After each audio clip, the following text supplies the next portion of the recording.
Okay, Kate and Carla, here's what I was thinking about. The form option that I considered, I can't make it work, but this is just a spreadsheet, and I think what you're looking for, more than a form, just data validation is what they call it in Google Docs.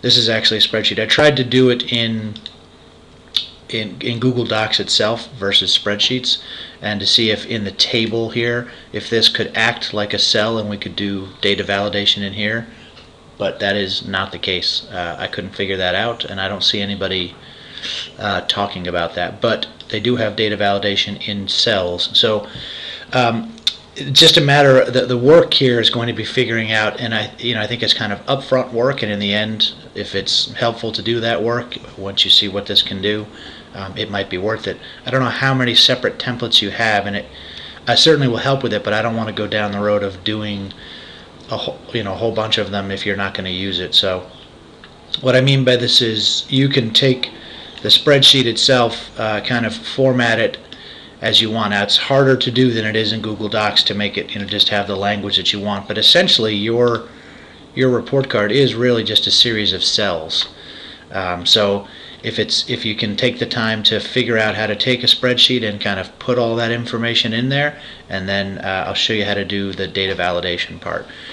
So you would probably want to have up here, this is going to be this you would have be the 4 cells, 1, 2, 3, 4. This is going to be your data validation. You could have up at the top of the spreadsheet, cells to the right could have this language, so you can make it look similar to this at the top, meaning over here you would write the other stuff, because you're going to use this block as data validation. So down below you would start to type in what the criteria. Here you would put in the reading goals and all that stuff, and here the student progress. So let's say we had a student progress thing here. You select all the cells that are student progress, and you could do multiple blocks of it, and then you're going to say data validation.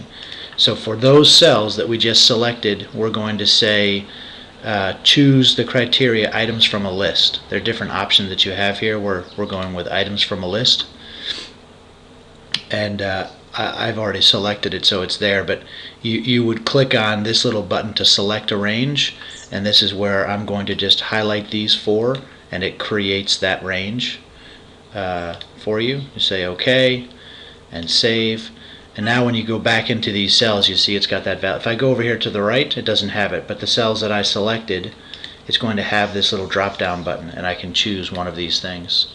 Alright, so I would just go down, filling in my form. Instead of typing it in, I would just go like this.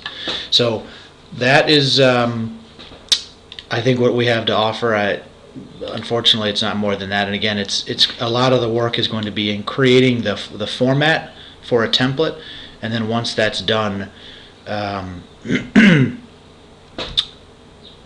creating iterations of it if you have changes at the top. Like I assume this one seems specific to mid-year and first grade. Maybe you have different language for the different grades. I don't know, but I'll be happy to help create some of those templates, and we can then incorporate those templates so that people can, remember we showed you before, templates, put them in a place where they can use them, right? You have templates, I forget exactly where it was, but it would be under new, and you'd see a template from template, and we could make those templates easily available. So let me know what you want to do, and I'll help you make it work.